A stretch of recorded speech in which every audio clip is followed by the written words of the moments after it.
So to give an introduction about me, so I have close to 11 plus years of experience in data privacy and information security. So I run my own firm in terms of data privacy consulting, as well as I'm a passionate data privacy trainer. I've been training for the last 3 years, helping candidates to clear CIPP, CIPM, and CIPT, and I have helped actually more than 500 to 600 people train under different programs, and I'm a corporate trainer as well.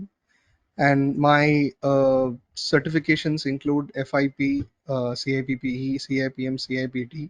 I also have information security certifications including CISA, CSA Star, and I also hold MBA from Symbiosis.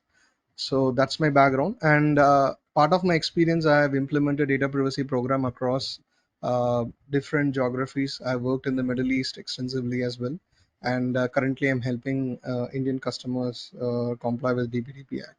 Right. So that's my quick background. So what's the agenda for today's session? We're going to discuss in terms of tech privacy and why it's important in today's world, and what are the different certifications which are available for tech privacy. And tech privacy is basically, I'm using the short form of technology privacy. And we're going to look into the CIPT introduction and coverage, discussion on important topics, my exam experience, and sample questions. Actually, I'm going to share those questions then and there when we are discussing these topics, and why InfoSec train. Okay. So I don't want to be quoted on giving any dumps. That's the reason I have going to give you the questions. And whenever we're going to discuss the exact topic, I'm going to tell you what kind of questions will get tested on those particular topics. All right. So with that, I'll start quickly about InfoSec Train. So InfoSec Train has been in the business since 2016, and we are now the finest consulting and training company. And so I'll quickly move on to our topic of discussion today is CIPT, which is Certified Information Privacy Technologist. Okay. So why tech privacy is so important in today's world, right? So if you see, everyone thought data privacy was a legal job in back in 90s and 2000s, when it was evolving in US. There were a lot of federal requirements, as well as there were a lot of specific privacy notices, contracts, and other things. And then it slowly moved on with your 1995 directive, and then we had GDPR. Once GDPR came into picture, it required the inputs of your information security risk management teams started to pick up this very frequently. And today, if you see the mix of technology people with varied backgrounds, including IT, information security, GRC people, have really taken up this opportunity to start their career in data privacy. I've seen many CISOs. In fact, 50% of my CIPM batch are with CISOs of different company. Currently, they are all pursuing their opportunities. Either their company has mandated for them to take up privacy, and slowly everyone is moving towards the direction of becoming a data protection officer, right? So with these certifications, which you're already aware, which is CIPPE and CIPM, many people are not aware about this particular tech privacy certification. So this is the only certification that goes little deep in terms of your technology layer, right? So this entire course is structured in a way that speaks about what is the role of your privacy technologist in every aspect. It could be your life cycle, it could be in terms of the different frameworks, it could be in terms of different technology touch points. So whatever a company typically handles, right? So we are going to see what is the role of privacy technologist. That is the hat that we are going to wear in this entire course. And it's going to be very interesting, right? Because many a times CAPPE is only about the GDPR law and how do you infer that to the business, and CIPM is about your privacy program management. As a program, how do you implement it? But one missing piece between these two is the technology component, right? So when we heard about we do anonymization, but what exactly happens under anonymization? We speak about different layers of risk.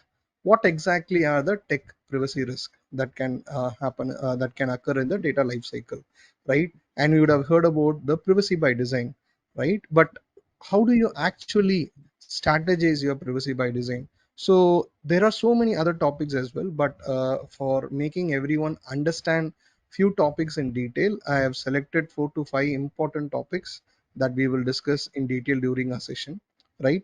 And moving forward, every company is going to have a huge demand for your tech privacy roles, right?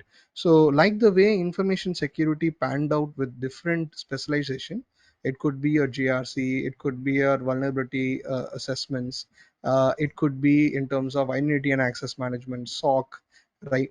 Likewise, we will see the data privacy or your compliance towards your data privacy and protection will pan out into multiple domains. So for the starters, data subject rights management is definitely going to become one separate domain for sure. And other domains could be in terms of your data breach management and your notification, your data discovery and assessments, right? So in all these layers, for big companies, they definitely need to move towards automation. So whenever there is an automation, the privacy technology's role is going to be very, very prominent, right? So you cannot always imagine doing your privacy compliance in Excel sheet, or you may need to move beyond your traditional way of doing your privacy compliance requirements, right? So in a large company, how will you manage assessments?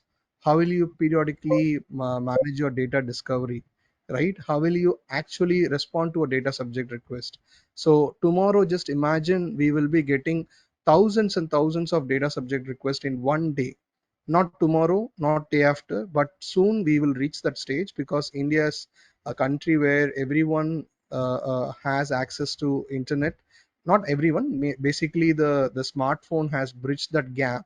So it could become very easy for someone to submit a data subject rights tomorrow, right? So how we are going to handle so many requests, how quickly we can respond to this? So for that, we need to bring technology as the best solution in terms of handling data privacy compliance in the future, right? So if we may think this is not going to happen very soon, but my suggestion is India actually leapfrogged in so many things, right? It could be the way we adopted the digital payments, right? And maybe we might cross the time taken by other countries. We might cross this maybe in 3 4 years. We'll definitely move much faster rate. So it's very important at this point of time we understand the tech privacy landscape as well. So that's something which is going to be very, very interesting.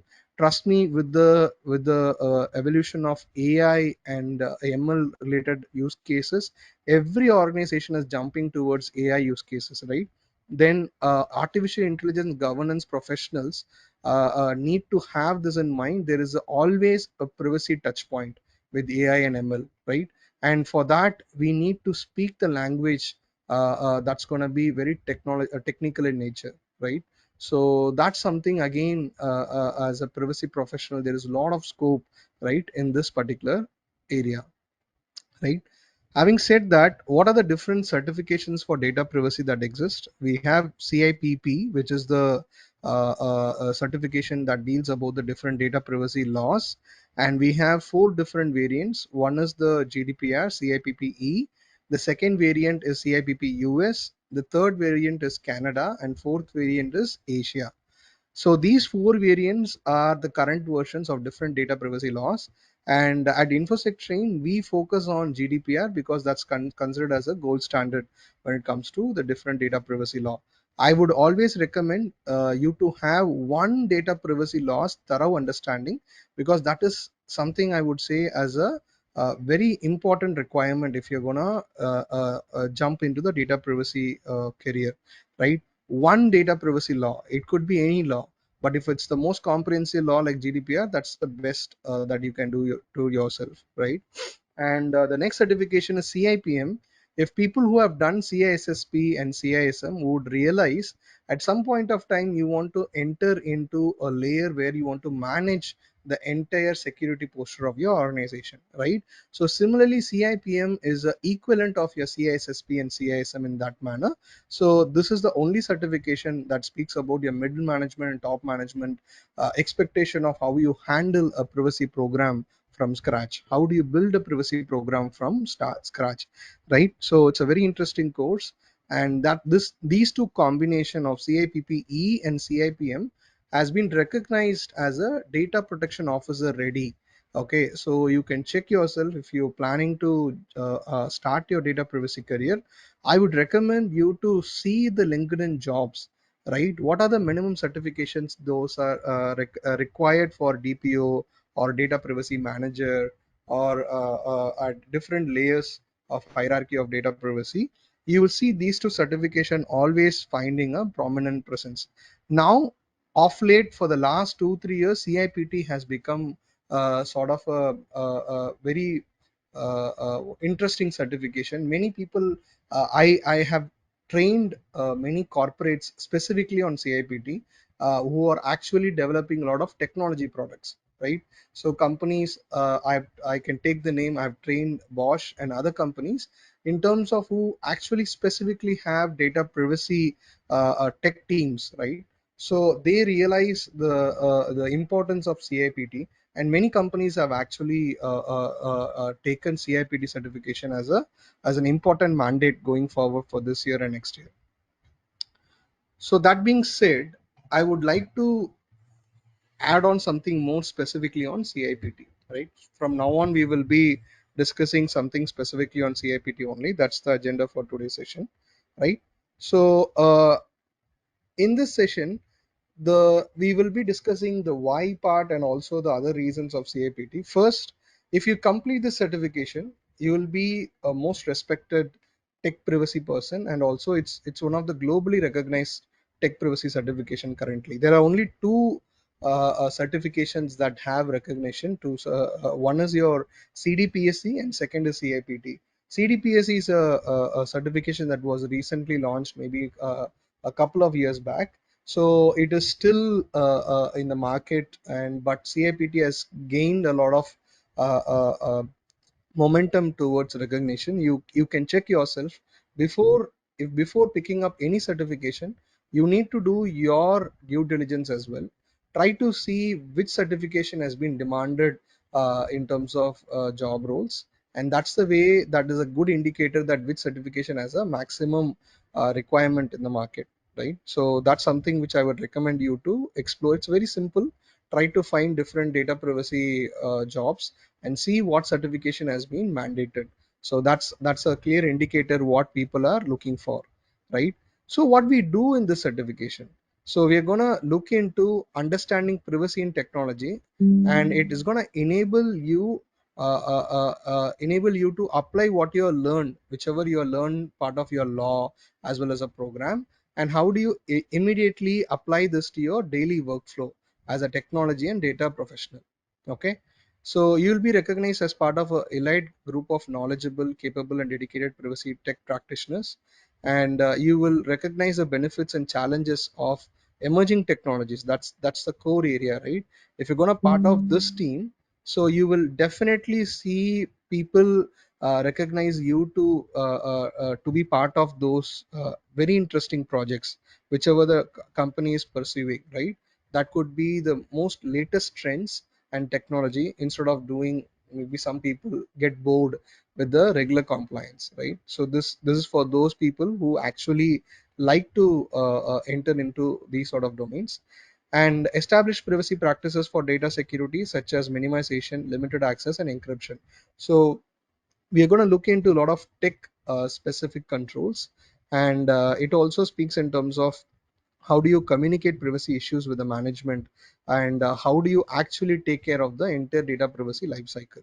So these are the reason we should actually go for CIPT. These are the core learning objectives. So CIPT introduction and coverage, what you will learn in this course, embedding privacy in technology, that's going to be the entire crux of it. You're going to build privacy friendly products, services, and process. If you're a company who are into SaaS solution, or if you're a company providing IT consulting, or if you're a company into any sort of fintech. So these areas definitely have a lot of demand towards your privacy tech certifications.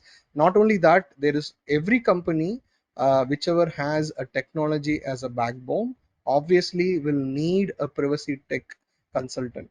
Okay, so that's why this certification is going to be really important. So speaking about this certification, so this exam has around 90 questions, okay, that needs to be completed within 2.5 hours. Okay, so this exam can be done in both online as well as, when I say online, all exams are online only. Either you can take in a self-proctored mode, which can be done at your office or at your home, and the other model is you can go to a exam center. So one heads up is that you need to be absolutely careful when you're giving in self-proctored mode. You need to be tuned into your system for the entire 2.5 hours. And same goes whenever you are choosing the center, choose it a place without disruptions. Okay, and out of the 90 questions, you need to get a score of 300. So the scoring is done between 100 to 500, and you need to secure a score of 300 to clear the certification. And out of 90 questions, only 75 questions carry a weightage. So remaining 15 questions are basically called as psychometric questions. We never know which are those questions which are evaluated or carries a weightage.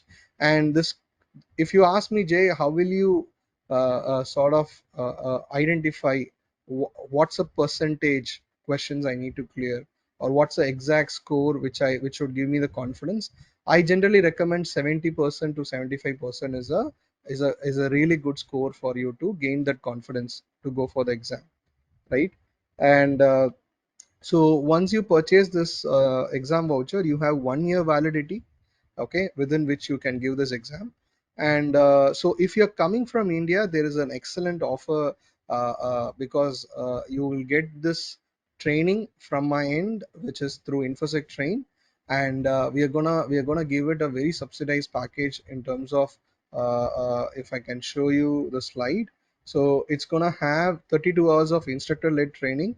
We are IAPP official training partner, and it includes an exam voucher and 1 year IAPP membership, and it's one of the lowest price if you'll find it in the market.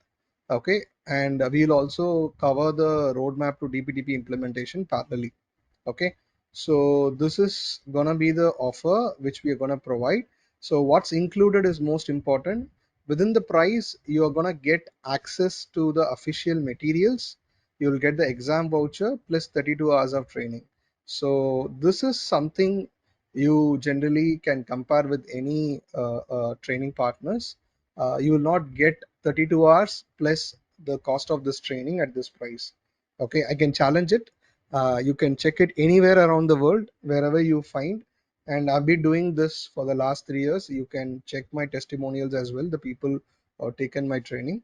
So I always look into the quality of what we give, instead of not just training people to clear the certification. It's a process to make you reach that confidence so that you can perform those responsibility when you start working in those areas.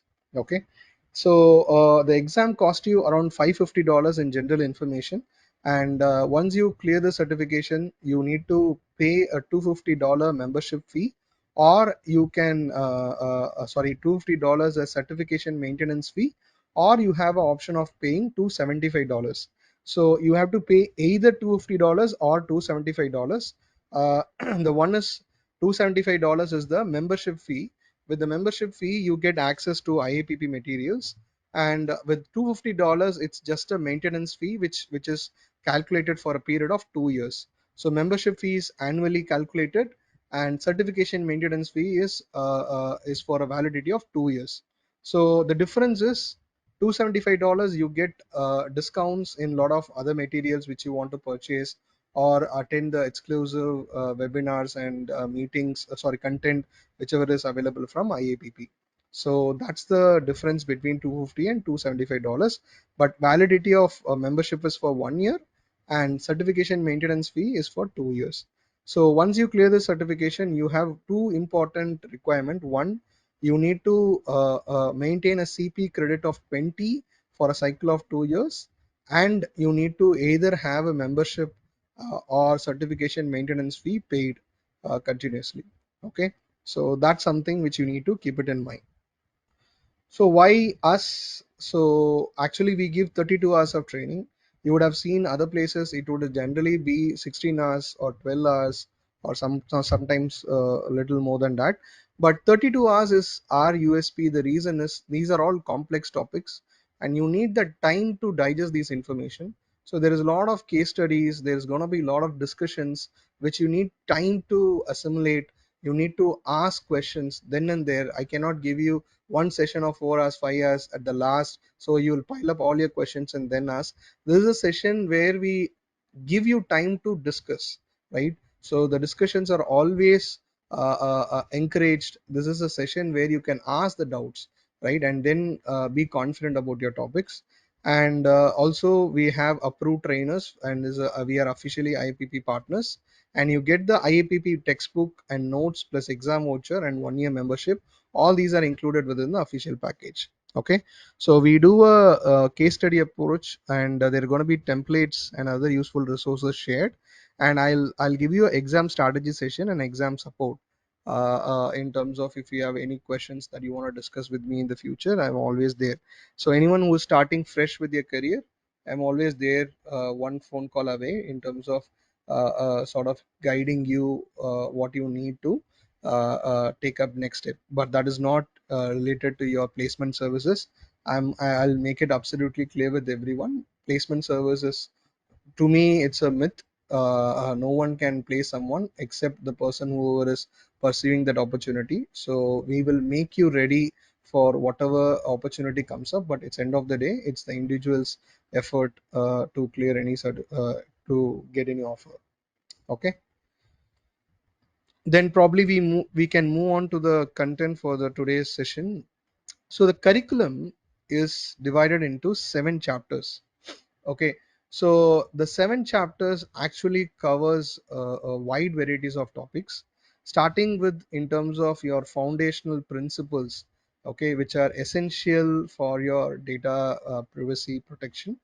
And we're going to see the not the usual stuff. For example, you would have seen the principles from GDPR, or you would have also heard about other principles like GAPP, right? So we have something related to FIPP, and also we will see some interesting principles for the first time, right? So these principles are something new for sure. You would have not seen it from the CIPM or CIPP courses. So this is something which is going to be definitely a new topic. And there is something called value sensitive design, especially very useful for developers. And we are going to look into your privacy risk models and frameworks. So this is the first chapter, interesting in terms of knowing new frameworks. So this is going to be very important. If you're going to build privacy program from scratch, you need to have this essential information of what are the different privacy frameworks, how do we choose which one is appropriate. All these are very vital information. So the role of technology professional in privacy, very, very interesting and important topic. So this entire module is about the data lifecycle, right from collection, your use of personal data, your sharing of data, your in terms of archival, disposal. We see a lot of use cases, and for each layer, we will also see some of the associated threats, okay, and risk. So we will just get into introduction of it, but the majority of privacy threats and violations is going to be dealt in module 3. So that goes into much deeper. So the module 2 speaks about your privacy technologist role. For each of these layer, what is your role? For example, collection of data. So as a privacy technologist, what is your role in terms of collection, right from looking in terms of privacy notice, how do you deliver this privacy notice across different channels, and incorporating the contents of privacy notice, right? So all these aspects will be discussed for a privacy technologist across the entire different layers of data lifecycle. Privacy threats and violation. This is my sort of favorite topic, because you're gonna expose to a lot of different privacy threats and violations. Many of the names you would have not heard in the past. So exam questions will be figured around scenarios which especially test in terms of your knowledge on different privacy threats and violation. It definitely involves a lot of use cases in the upcoming technology domain as well. Okay. I would say anyone want to start with data privacy career, I would always recommend to start with CIPPE. Okay, because gonna give you a lot of foundation, right? Once you do CIPPE, then the natural progression is CIPM and the last is CIPT. Okay, so because CIPT is something which I would say at least one certification of CIPPE or CIPM is required to go for CIPT. Maybe someone can have a different perspective. I have done all the three certification. I have taken the training for all the three certifications. I know the exact difficulty level as well as what it takes to clear the certification. So that with that perspective, I'm giving this sort of roadmap. The fourth chapter is technology measures and privacy enhancing technology. Okay, so this chapter is going to speak about your different technology solutions. This is where we are going to discuss in terms of your anonymization techniques, your encryptions, and different types of anonymization. What are the different PETs, privacy enhancing technologies, right? And we are going to speak in terms of design technologies, right? That is a very interesting topic. You might have not heard this for sure. Module 4 is something which has a very high weightage in terms of your practical hands-on work experience. Okay, so if you do very well in module 4, it's going to help you a lot in the subsequent designing of your systems, right? You can take a lot of information from module 4 to your day-to-day working. Okay, so module 5 is privacy engineering. This is based on a NIST paper, and this is developed basis that very easy chapter. It speaks about how privacy engineering as how do you apply privacy in a model of privacy engineering type. And here we speak about your privacy design patterns, objectives of your privacy engineering, and your software privacy risk. Very easy chapter. And privacy by design, this is where you actually have to refer another textbook. I think that's a textbook by Jason Kronk. And this it speaks about how do you embed privacy by design into the organization. A lot of very wonderful use cases have been provided in the textbook. So we speak a lot in terms of the privacy by design principles, those 7 principles, but how actually we do it on the ground, right? There needs to be a structure apart from just speaking about those 7 principles, right? So this is what you're going to learn part of your privacy by design methodology. Very interesting chapter, because I would say not just from the exam perspective, but how do you actually bring this privacy by design into your organization requirement? If you are going to go into any data privacy interview, you gonna face this question for sure. Like, what is your privacy by design? How do you do actually on the ground, right? So that's where I would say this chapter 6 is very interesting from that particular perspective. And module 7 is technology challenges for privacy.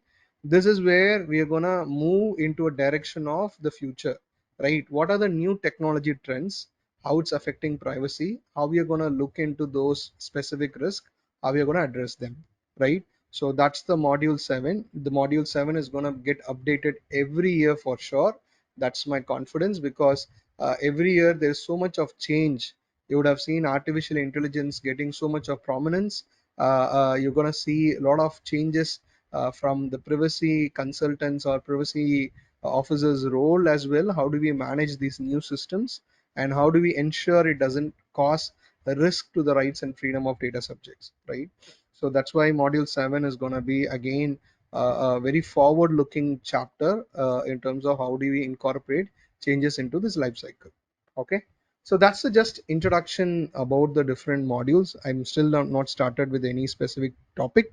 I just wanted to give you the overview first. To first, you need to get that feel of what are the different modules are there. These are the 7 modules, and we're going to cover these 7 modules with 32 hours of detailed discussion. All right. So there's one more question from then. CIPM or CIPT for you, which is more difficult? CIPT any day then. CIPT is the most difficult certification out of the three. Okay. So I'm going to move into taxonomy of privacy. So this is a topic which is going to be part of your module 1 and 2 touched upon. So taxonomy of privacy is based on Daniel Sol's paper, a taxonomy of privacy in terms of 14 different dimensional harms. Okay, so some of the names you might have heard it for the first time, and exam topic is going to definitely test you with different case studies around these specific harms. Okay, so that's what I told you. I didn't want to give you any specific exam questions today, but I want to give you exam questions then and there to make you think what can be tested in the exam. This 14 dimensions, right, of the different harms. So this is exactly where you can see a lot of exam question testing you, right? So people, when you see the definitions, you will be able to understand it very easily. But when it comes to case study, they will ask you which exact your Daniel Sol's dimension is getting affected, or which exactly is this privacy violation or privacy risk, right? So that is about this 14 dimensions. I will be explaining it one by one, and I'll be giving you examples as well. Okay, so Abhi Gera, there is a question. Sorry, team, I'll be interrupting then and there. I'll take the questions. I worked on as a technology business analyst on US privacy law. Does CIPT make sense for me given the difficulty level that I don't have any other IPP certification? Abhi, it makes a lot of sense. You are working in technology business, but I would recommend you to get a good grip on IPP certification, at least CIPP or CIPM, to get to know the style of questions as well as the foundation very clear.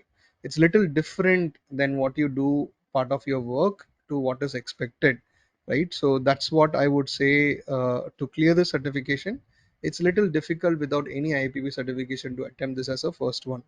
Okay. Team, let's get started in terms of your collection, right? So collection is the stage where the data enters into the organization. So surveillance and interrogation is the two risk which starts with. So surveillance is the data collection which happens sometimes directly as well as indirectly. So there are surveillance methods which are employed. For example, whenever we see surveillance, we always think about CCTV. Am I right? But surveillance is much more beyond this. There are surveillance which happens in a passive mode, which is without the user's knowledge. Your human behavior monitoring through cookies and pixels, beacons, and a lot of indirect activities happens in terms of that. This even happens in organization tracking your employee behavior, right? So a lot of activities, this all falls under your surveillance. So watching, listening, or to record of a person's activity. So what we do, what is our intention, and what do we have a lawful basis to do that? And there is different types of surveillance as well. It could be a communication surveillance, it could be a biometric surveillance, it could be your CCTV. Likewise, there is different forms of it. Interrogation is an interesting add-on for the collection. So interrogation is asking questions or collecting information which is absolutely not necessary in the context, right? So any probing questions which makes people uncomfortable during an interview, right? These are all classical cases of your interrogation. So asking about marital status looks very normal question, but it's not taken in the right in the same way in many other countries as well. And sometimes asking personal questions in the interview, these are all examples where your collection has gone beyond your lawful purpose into an interrogation mode, right? So these are the first two examples that starts with your collection. And information processing has five different types of risk dimension. The first is aggregation, combining of various pieces of information. So in what I generally convey to my data subject is that we only have these three attributes of your data. We strictly do not collect any information apart from your email ID. We do not collect apart from your phone number. and first name and last name, but you may collect the information through your website in terms of cookies and slowly start stitching this information to create a profile about the user, understand their personal aspects. And this aggregation is definitely one of the privacy risk which organization knowingly or unknowingly enter into this particular area to actually make, maybe the intention is to increase their business footfall or to expand their products and services. But this is one of the classical privacy risk. And secondary use, this is also something which is very common. We take personal data for a specific process personal data for a specific purpose for what we have collected it, what we communicated in the privacy notice or at the time whenever we collected the data, right? So if I use the data for any unrelated purpose which is not connected to the main purpose, then obviously these all falls under your secondary use. Very common use cases is that I collected to fulfill a certain service, then I start using this information for analytics or try to predict the patterns of the user, or I may share this information with someone else without the user's intent, right? So these are all classical of your secondary use. Exclusion. Exclusion is using the data without the knowledge of the user, right? So you would have seen websites actually use implied consent. So implied consent is whenever I log into a website and users consent has been taken just by the virtue of landing on a website or just being silent or inactivity, it's been perceived as your consent. So this is your exclusion. Failing to let an individual know about the information that others have about them, right? You are handling someone's personal data but without the knowledge. So this is another use case in terms of third party processing, right? So whenever you get the data from data aggregators, data brokers, right? So you could have seen the data come to you, but uh, or maybe it could be the use case of you scrapping the data from your internet, right? So in all these cases, before using this data, you have your due diligence to reach out to the data subject, right? And provided there are certain lawful basis conditions to be fulfilled in that case, right? So if you start using this data without notifying the appropriate data subject, then obviously this is also going to fall in terms of your exclusion, right? So without even knowing them, or for example, another use case which is very classical is I used to call customer care frequently, and sometimes maybe I ask very difficult question to the customer care, and the people want to put me in a sort of a list that excludes me directly reaching out in a short span, or any diversions they do in this kind of technique which sort of demotivates me, excluded from the normal process. This is also exclusion. So we these are the different examples of exclusion. Insecurity is quite straightforward, not protecting the information, right? And if you leak the information while processing, right, and not giving sufficient protection measures right from the stage of collection, usage, disclosure, and disposal. So this all comes under the umbrella requirement of insecurity. The next is identification, right? So identification is singling out or tracking a user specifically. We call it as PII, which is personally identifiable information, right? Whenever you can uniquely trace out an individual, right? So the risk is going to be very high, right? Whenever you know a person precisely with a lot of attributes, that helps you to single out a person, right? So what is the risk here is basically you are linking the different attributes to identify the individual. The moment you have individual specific data, then the disclosure, when we say disclosure, it's not only outside the organization, right? Even inside the organization it becomes disclosure, right? So classical case, whenever I say salary information of employee should be kept secret, right? It should not be shared with anyone else within the organization. So this is common sense, everyone agrees to it. But same when I say about customer information, it could be the phone number or email ID of my customer. and if it is being shared to internal departments who are not supposed to receive this information, is it leading to a risk? Yes, it is leading to a risk, right? And the soon could be the case of unnecessarily linking this individual with other attributes to uniquely identify the individual. So this is where we apply the concept of pseudonymization, trying to break the linkages to reduce the identification risk. Okay. And we have invasion, which is the next particular risk dimension. So invasion is usually, sorry, invasion is has two important risk dimension. One is your intrusion, and second is your decisional interference. So intrusion is disturbing someone's solitude, or actually invading into someone's private space. So private space could be your office space where you're working, or could be your home, right? Anyone is intruding that. Someone is trying to tap your phone call, or sometimes if someone is trying to do a man in the middle of trying to know what you're texting between two-person, right? These are all classical case of intrusion, right? The next is your decisional interference.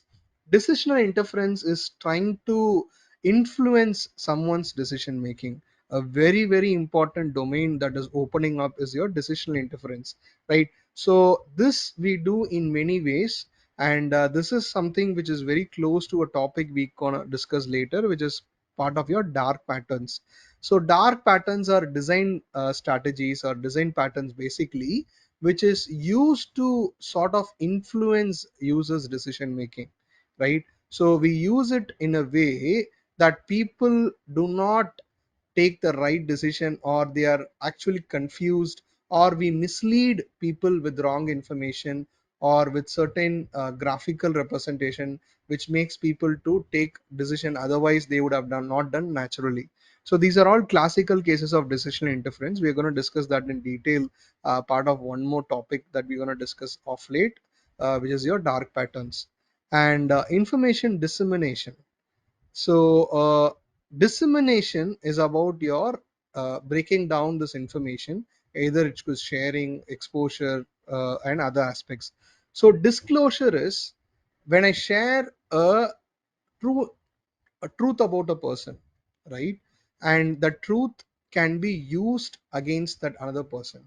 What is the classical case? Someone has been had a traumatic childhood, so they have been victims of a child related offense, right? So in that case, this information gets leaked at later point of time, right?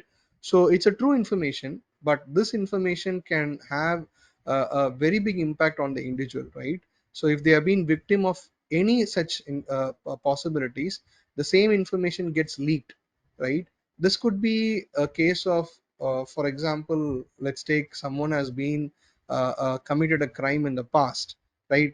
The person has a background verification conducted. In the background verification, the person would have specifically mentioned that yes, he was convicted and he got a sentence, or maybe some sort of penalty, and he actually has fulfilled whatever is done.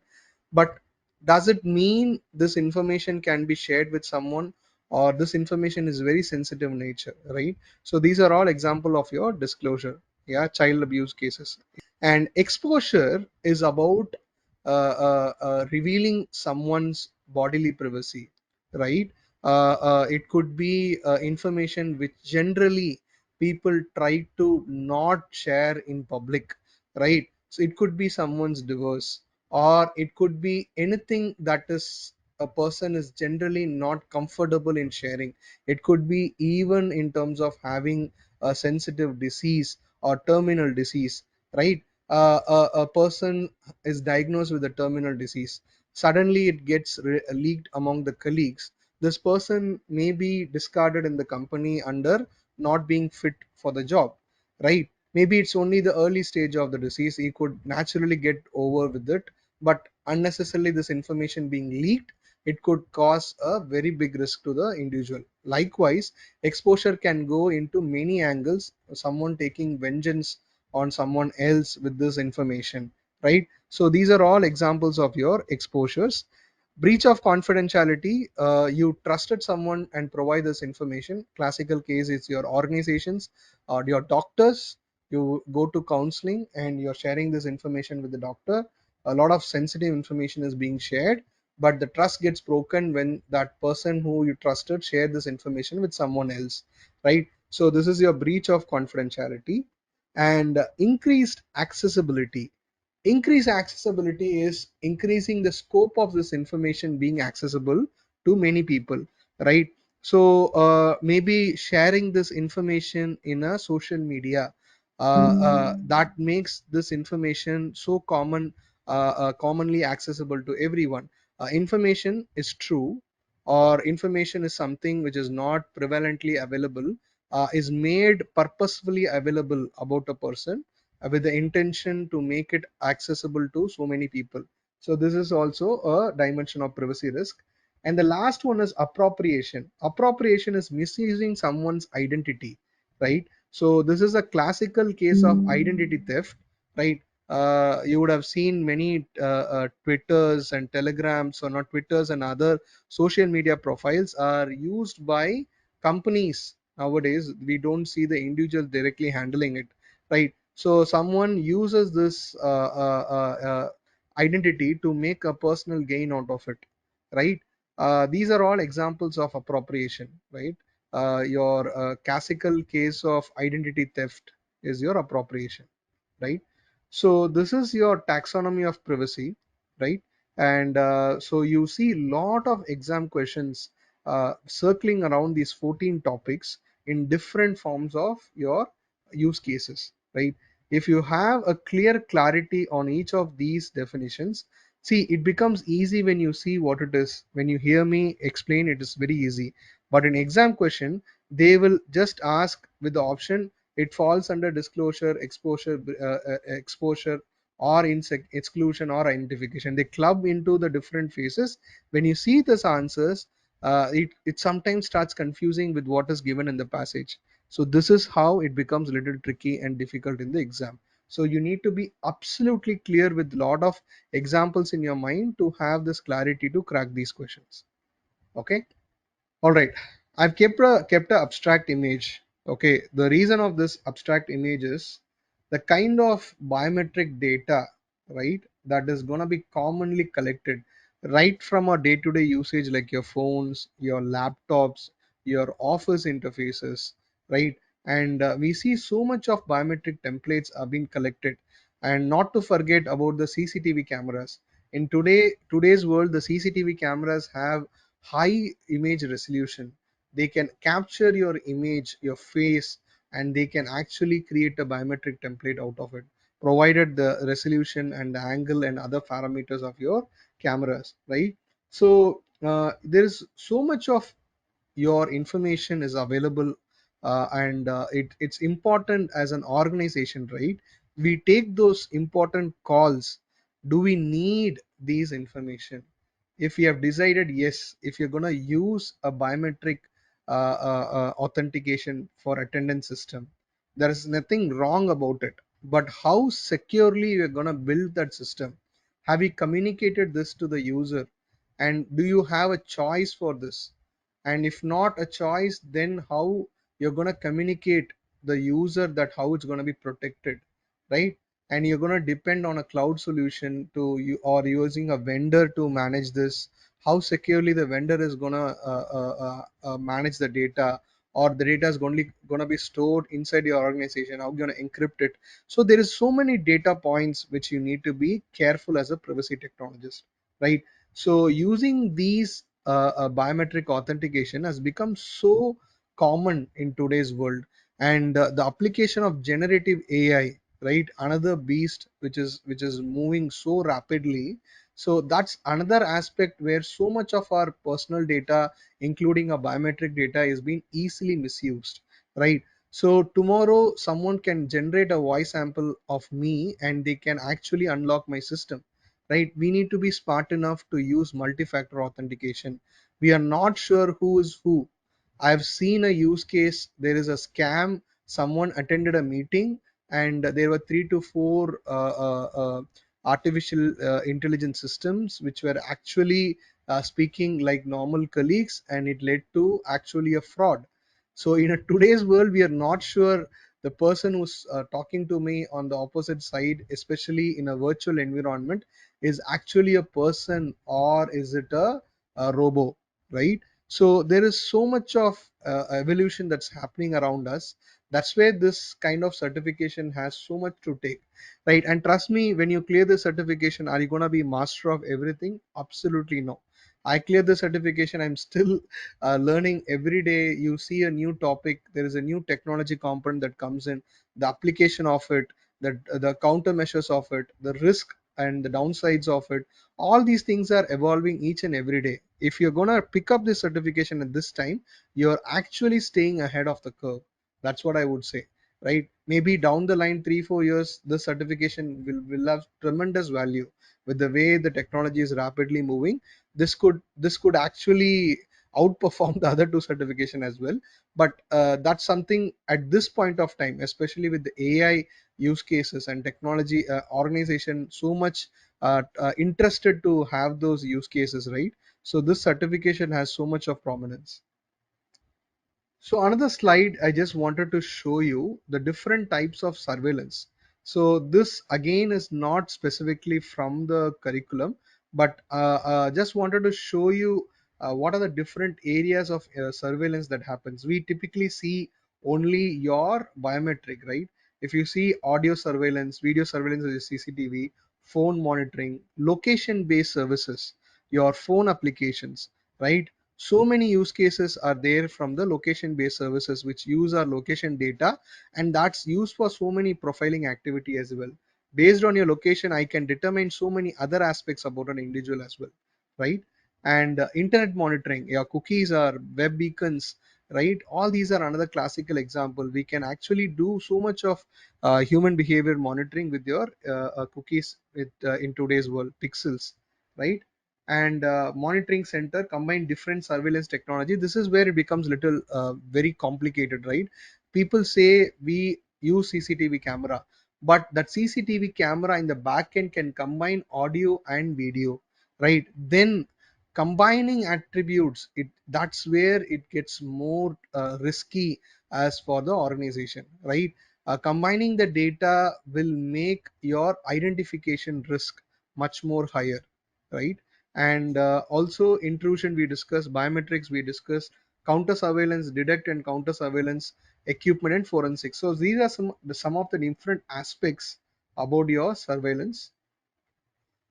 So another interesting slide I found on internet which I thought to use to explain people about which PETs, privacy enhancing technologies, we use at different instances. Everyone speaks about your PETs, privacy enhancing technology, as a topic, but no one actually can explain to the depth if someone is being challenged, right? So that's where this particular course gives you those important information that is becoming more prevalent in today's world, right? So you would have heard about homomorphic encryption. What exactly it is, in what use cases you will use, right? So maybe it's a simple flow chart that can actually help you to understand, right? So if it's a privacy related data, then obviously that's the core starting point. First is trying to understand, do you have more than a handful of data points for the customer?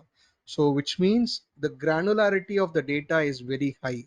So in that case, we need to go in terms of high dimensional anonymization. So anonymization itself has three different tiers, which is your K anonymity, L diversity, and T closeness. So when you come to the session, I will be explaining to you these three different types of anonymity with a practical use case. Although that is not directly in the required in the curriculum to the depth, but I will explain you with the practical use case of how do we apply with the three layers. Okay. And synthetic data is again very commonly used term nowadays in terms of making a data which doesn't have any form of linkages and reconstruction. Differential privacy, very interesting topic in terms of close ally of your PETs, where we are going to add noise, right? So whenever we say anonymization, people always don't realize why organization have not been successful in terms of using anonymization, right? Everywhere see a lot of pseudonymization use cases, but lot of anonymization use cases are not that commonly applied. This question should would have been triggered in your mind. The answer to that is there is always a very fine balance between your value of the data to the privacy preserving activity, right? So the more anonymized I make the data, the lesser the business value the data will have, right? I used to give this example to in all my sessions.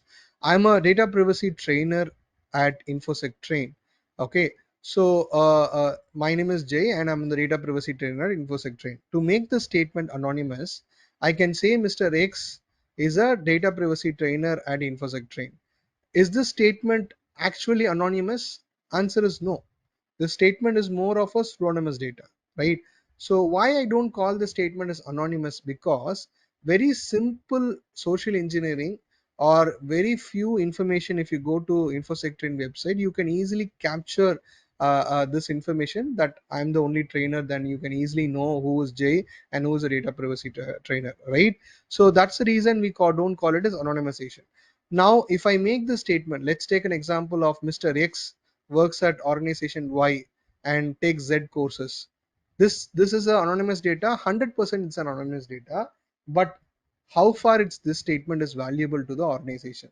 So why the challenge of anonymization is so steep is because you're trying to find that fine balance in terms of ensuring the value of the data at the same time preserving the privacy of the attributes, right? So that's where you have this interesting concept of differential privacy. So differential privacy, differential identifiability is towards of how much noise you need to add to the data. Exactly identifying that quantum of noise is your differential identifiability, and adding noise is your differential privacy, right? So if the data is not that, so let's say the other use case, if the data is not, if you do not have too much of data points of the user, you can go to generalization, aggregation and perturbation. So generalization is making the data more generalized. We will see this design strategies where I will give the same example. So instead of taking specific attributes, right? If I have to calculate the age of the user, right? So many laws have children specific consent requirements, right? In GDPR, the age is 16. If you collect user if you collect children's consent less than 16, it's not a valid consent. You need a parental consent. So how to determine the age of the user? Should I ask the date of birth? That's the most common sense people will say. But is it actually a better option? Answer is no. Why do you need to collect the entire date of birth, right? You can just take the year of when the individual was born. So that is something we look into the generalization, right? And aggregation is a example where we aggregate the user data instead of making it more granular at a user level, right? So in a database, if you're trying to do any analytics, let's take tomorrow, if your organization is planning to do some analytics on the age group of people between 21 to 24, okay, and their last 3 years performance, right? So they want to do some analytics to determine their salary range with the market benchmarking, right? So they want to test this, they want to do some analytics. Do they need the exact granular information of the user, or what they looking for is more of a statistical value, right? So that is what we do in aggregation, try to make it aggregated at the user level rather than giving the actual identifiable user data. The third is perturbation. Perturbation is a different form of adding noise. And secure multi-party computation is a very interesting aspect where it is about the user has given consent, but you're using it for some legitimate legal basis. It could be in terms of encryption and anonymizing computing. It could be like federal learning, secure multi-party computation. So here we use different individual systems collaborating, participating in a particular transaction. And homomorphic encryption is something which I thought to explain this. It's a very interesting concept. So homomorphic encryption is a use case where you can actually make operations on top of a encrypted data, right? So generally, if you see, encrypted data is something which we cannot make any sense, right? But to do any meaningful transaction on the data, we have to decrypt the data. Am I right? So if I have to make any operations on top of an encrypted data, that is your homomorphic encryption. So this enables you to do arithmetic and other specific operations on top of an encrypted data. So that's the homomorphic encryption. We have also PIR. Your PIR as a technique helps you to actually read a data from a database without even the database making an entry of such action, which is without even making a log, right? You are able to retrieve and read the data. That is your your PIR technique. So these are all, again, these are emerging technologies which are being used. Okay, so we will be discussing these topics in detail when we go to the module 4. All right. So let's get started with the remaining topics. Privacy by design. So privacy by design is seven set of principles which have been created by Anshu as a privacy by design framework. These principles have been sort of become a de facto with its recognition in GDPR. And GDPR, we have Article 25, which sort of mandates you to demonstrate your privacy by design at default, right? So organization now started it seriously, incorporating your privacy requirements right from the early stages of your project inception. So it becomes a de facto, right? And does DPDPA recognize privacy by design? At this point of time, no. But there is no explicit mention. But trust me, the rules comes out. You may find a notion. But even if it's not mentioned, it's something which is a concept. It's an industry best practice, right? It's not always about your legal compliance. In GDP in DPDP Act, at least there is no specific requirement, I would say, but many of other requirements will indirectly refer to your privacy by design only. Okay, so very simple, right? Tomorrow, if you're designing a mobile application, what kind of permissions you should ask while you roll out the application in a Play Store, right? You would have seen a lot of applications ask unnecessary permissions, right? Those permissions are nowhere related to the service which is being provided. This is a classical example of your privacy by design and default violation, right? So can we say this is not a privacy by design, is not mandated by DPA? No, it gets translated by other principles. So your privacy by design and your privacy principles in generally goes really hand in hand. So not necessarily it has to be mentioned as a specific requirement, right? If you follow privacy by design, obviously you're going to fulfill most of the other requirements which are required by the law. Okay, so I'm actually not going to go into the seven principles. These principles are going to be discussed in the session.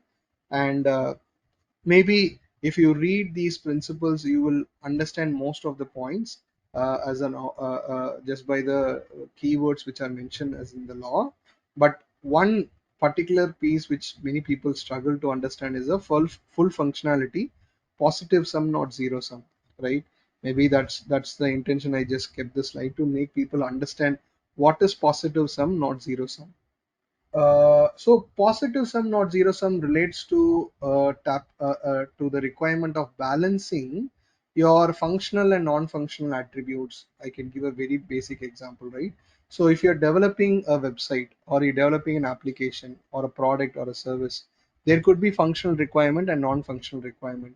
Your non-functional requirement typically could be your security or privacy requirements. Am I right?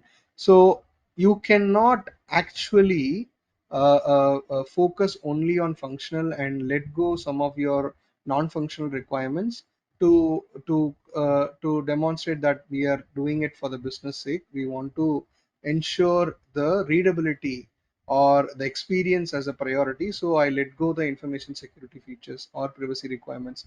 So that is against your positive sum, not zero sum. So what does it require? It requires you to balance your core requirements. It could be your service, sales, or any of the aspects, or it could be privacy versus security, or your business versus privacy requirements, right? So both has to be balanced each other. So that is your positive sum, not zero sum. So this is something which people generally find it tricky. I thought just to explain that particular point. Next is your privacy engineering, right? So privacy engineering, as I told you, as a topic is very light. It's a NIST paper, and it actually has three core objectives. So predictability, manageability, and disassociability is the objectives. So predictability is enabling reliable assumption, right, about a system. So making those reliable assumptions actually work to the system. So this is more of making very simple, and people are able to know what is going to happen, right? So that's your predictability. Manageability is how much granular control you provide to the data subject, right?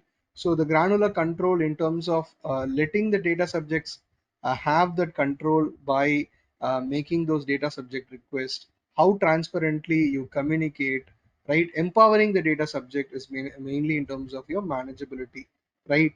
And disassociability is basically in terms of your life cycle. How do you ensure the linkages? The basically, if you see any personal data definition, you would see that particular element of how the personal data is linked to an individual, right? So any information related to a identified or identifiable natural person. The word related is the crux here, right? So any data point, which is any attribute which is linking to the particular user, is the core element that we need to sort of isolate it, mask it, substitute it, or you do any sort of treatment to remove that linkability, right? So this is the core aspect whenever we are building systems that is expected out of your engineering, that speaks about your disassociability.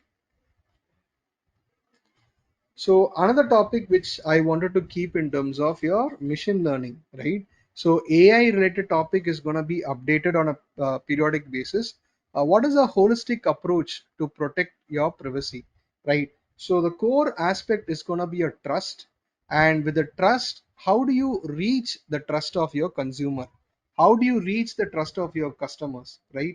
So the two, three important aspects which you need to see as what is getting highlighted of all your AI system or machine learning system is that there is a lack of trust with the nature of data that is being fed to train these models, right? So the models actually don't have any inherent bias, right? But the bias is actually creeping via the data that is used to train the models, right? There was a study that was used to determine that whether there is a bias within the decision making by this AI systems.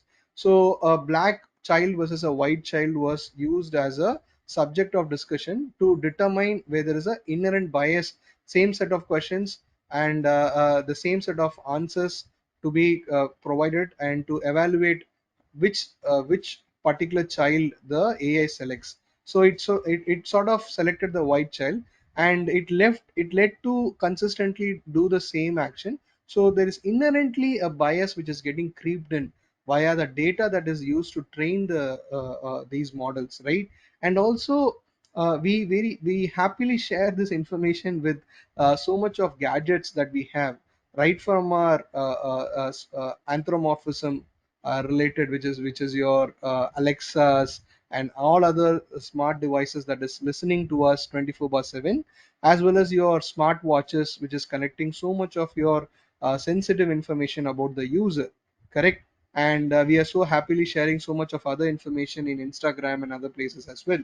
So all these are a network, I would say. In turn, the data is having so many access, and the people are trying to make most of my profile information which is easily available, correct? So first is whether the user has consented to use their data for these training models, and second, your transparency.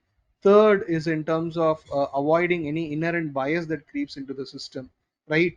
And there is many upcoming laws which are coming up in this particular part. Yeah, there is a US law, there is a European Union AI Act which is going to be enforced. They have given a 2015 as a deadline, and likewise many countries have specifically come up. Even India, they spoke specifically that generative AI related requirement is going to be passed. So there is so much of things happening here. So what you need to keep in the core aspect of how do you evaluate a AI system, this is something a privacy technologist needs to keep it in mind, right? How do we evaluate what are the privacy threats, what are the privacy risks we need to avoid? All these aspects are something which is very interesting. So privacy by design strategy, this is what I would say you would have heard a lot about this. But what exactly are these design strategies and how they are actually important in terms of your organization architecture, as well as how you're going to design your systems, right? As I told you, this is one topic which is going to have a lot of value when you go back to your day-to-day working, right? There are actually eight strategies, and eight strategies are divided into two major headings. One is your process strategies and second is your data strategies. So here the technical word is used to represent your data strategies. So data strategies has two important sections. One is architectural level and second is your secure level. So let's discuss it one by one. The first is your minimize.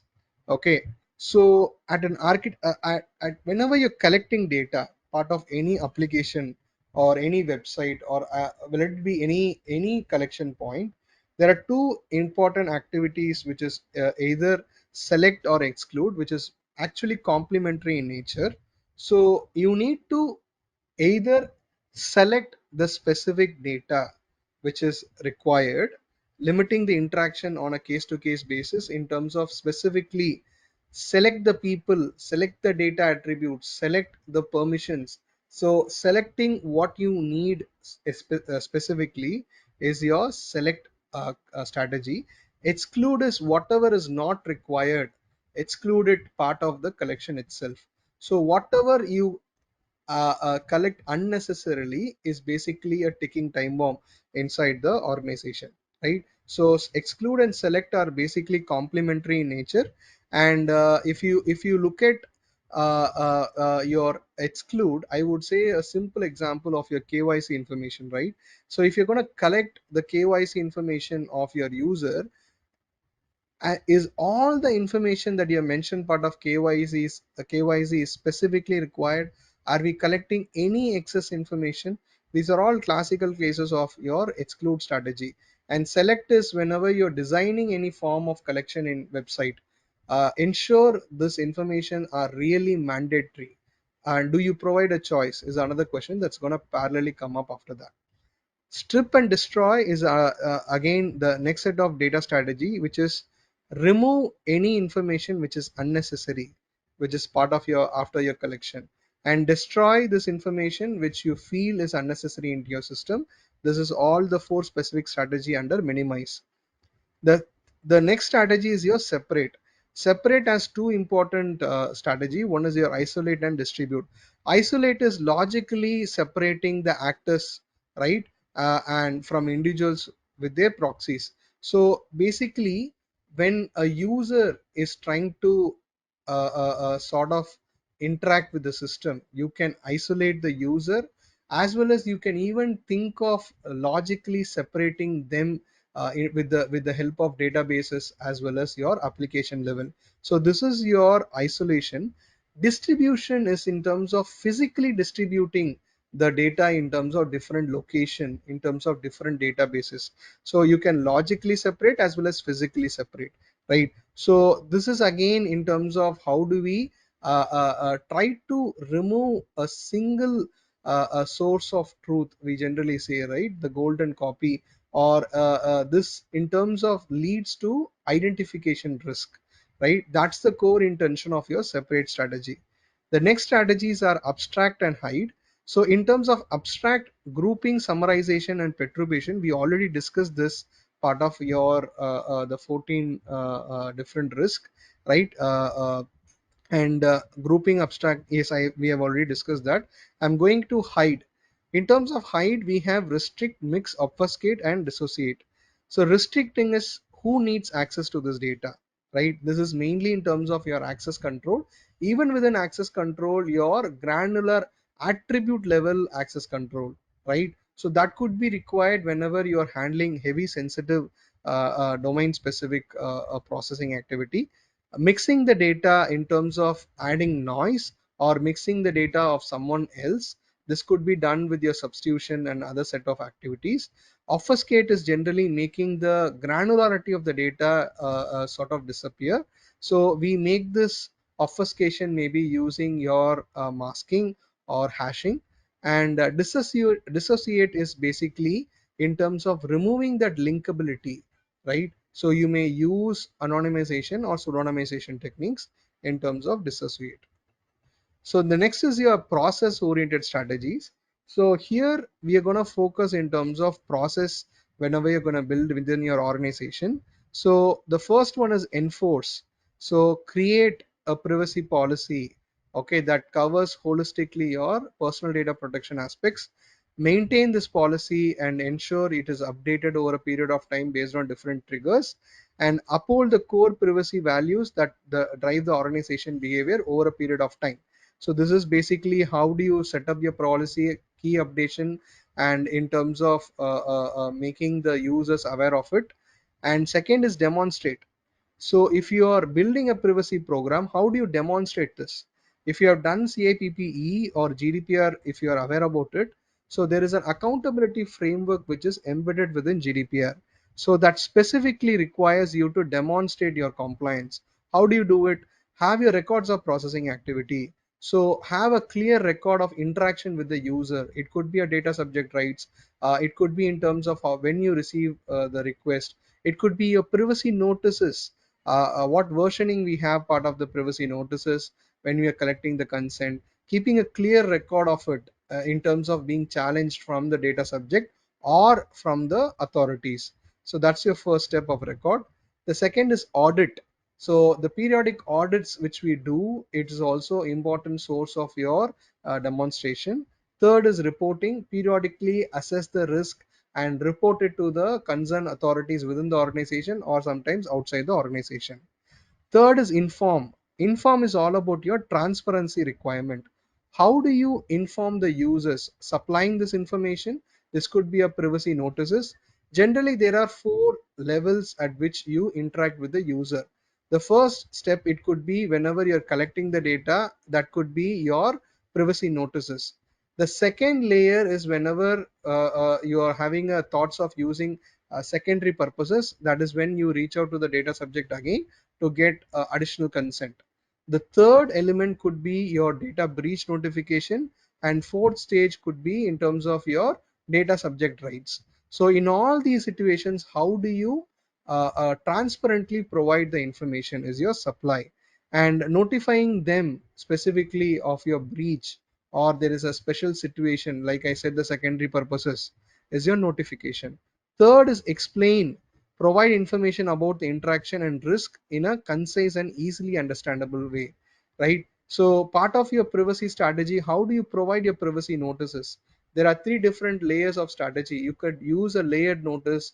You could actually use just in time notices, your digital icons, or your privacy dashboards. So these are some of the ways you strategically provide your information.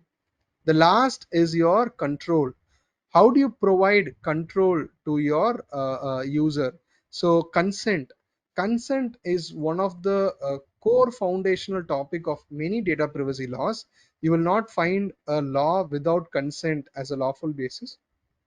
The reason is consent pushes the power back to the data subject's hands, right? whenever the user wants to reverse their consent, they can do it at their free will without any reason being provided, right? So when the user reverses their consent, it should be fulfilled either free of cost immediately, and there is so much of things to be done from the user from the controller's end, right? So that's why consent is one of the very important degree of control provided to the user. Choice is something, whenever the data being collected, the data should be certainly mandated that it is part of a minimum set of information required. For example, choice should not be mistaken that a certain mandatory information is required to fulfill a service, right? If you're going to take any online based services, your email id is a mandatory requirement. Can I say in the name of choice, you don't I will not provide my email id? No. Without email id, the core services cannot be provided, right? But is all the attributes are mandatory? That's the where choice will come into picture. What if I say no to certain attributes which I don't like to share? Will my services will be affected in this case? That's the choice. So user should be provided with a choice that helps them to take appropriate decision. And updating the personal data over a period of time, this is another data subject rights, which periodically giving them provision to update the data, because if there is inaccurate data, that leads to inaccurate decision making made on the data. And retract the data, cease interacting with the people or their proxies after the withdraw permission. Basically, the moment someone removes the permission, it could be right to object, right to restrict, or it could be in the case of withdrawing consent. So how quickly you respond to it within the system is your retract.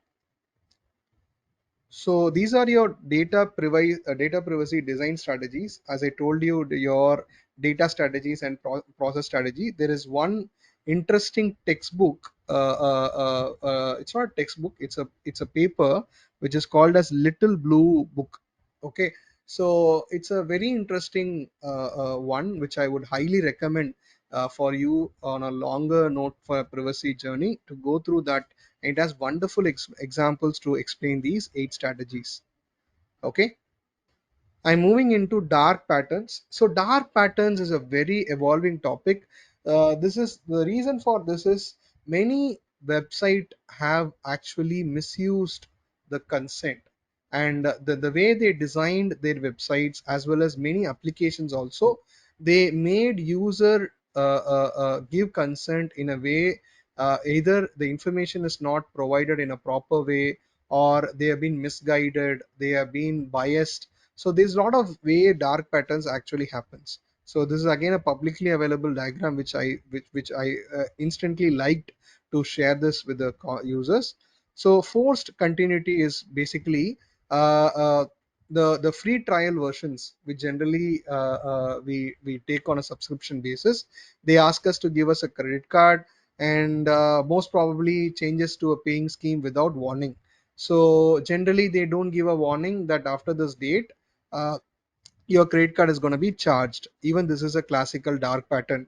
Many of the service provider actually use this, and it's not considered negative in many consumer laws, but it's actually a dark pattern because you're trying to trick the user by not giving this notification, because initially the user agreed for a free trial, right?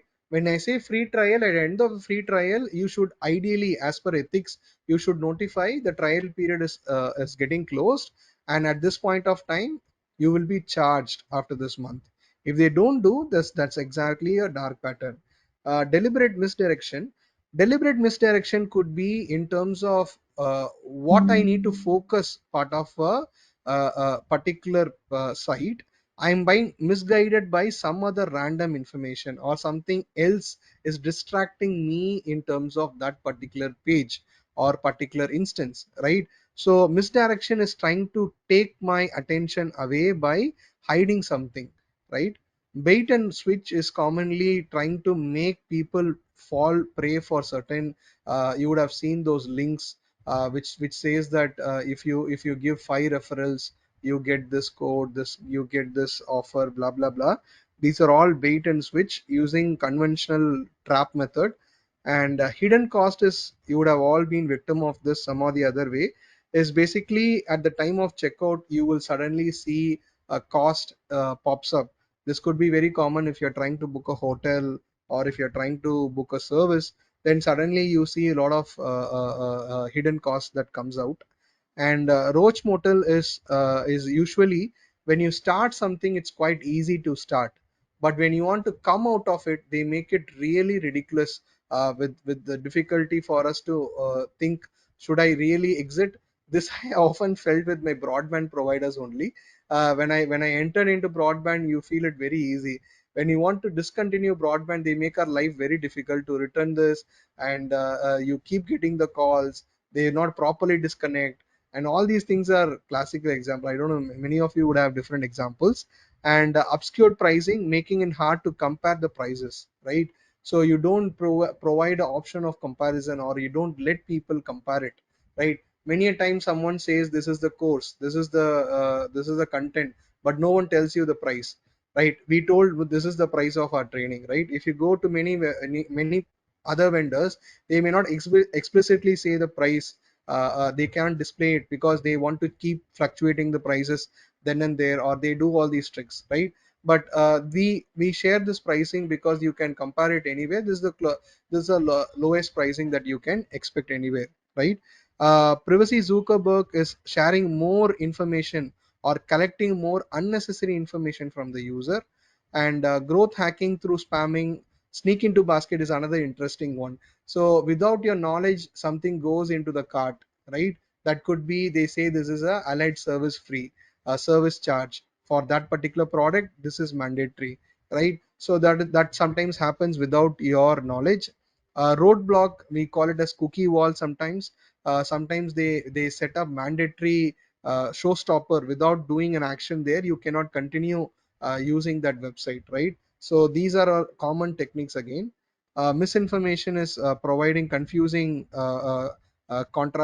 confusing design, confusing wordings, or confusing design patterns, right? You would have seen a bright red color, okay, in terms of choosing an option, right? So if I agree is written in a bright green color, and suddenly I do not agree is not visible at all with the font or maybe color. These are all common use cases. Or a pre-tick checkbox is also sometimes often a misconception, especially in specific laws. You need to be careful there. Not always your opt-out consent is a bad option.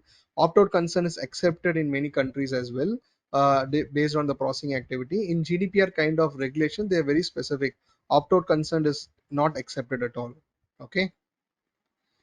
So with this, I will complete my concepts. Okay, so I'm gonna give you some quick tips in terms of how to clear this exam within 30 days.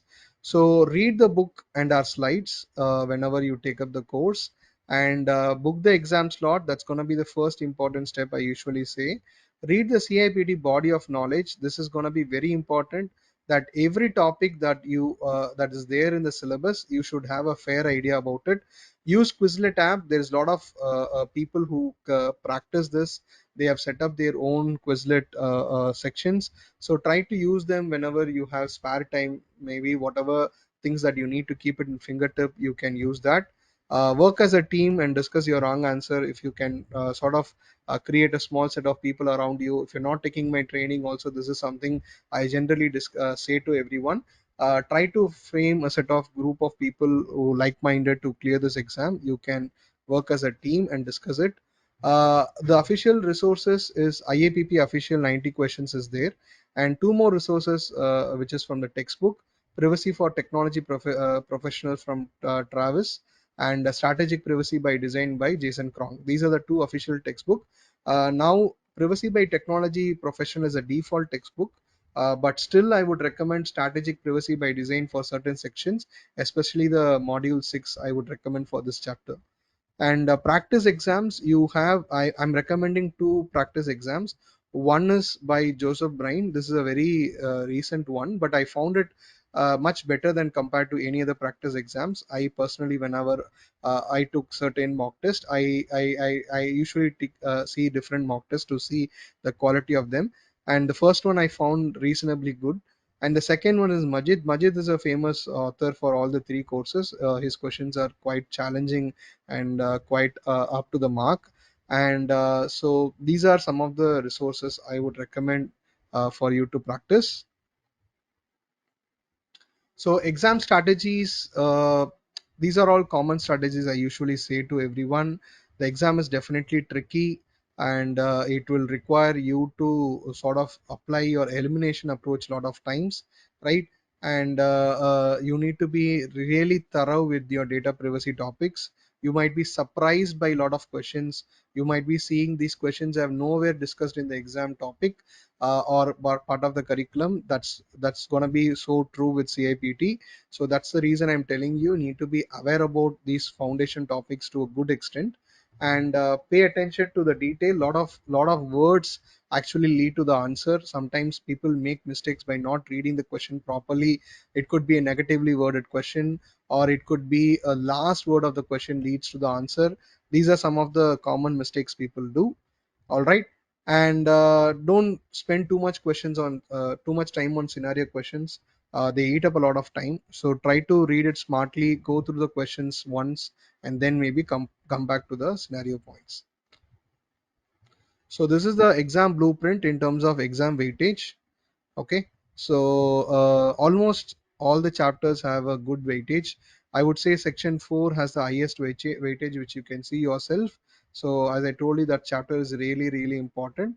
Even your section 3, so module 3 and 4 are literally the most important building blocks of this course, I would say.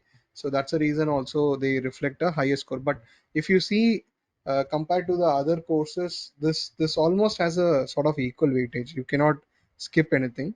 Module 6 is quite modules 5 and 6 are quite easy in terms of cracking it.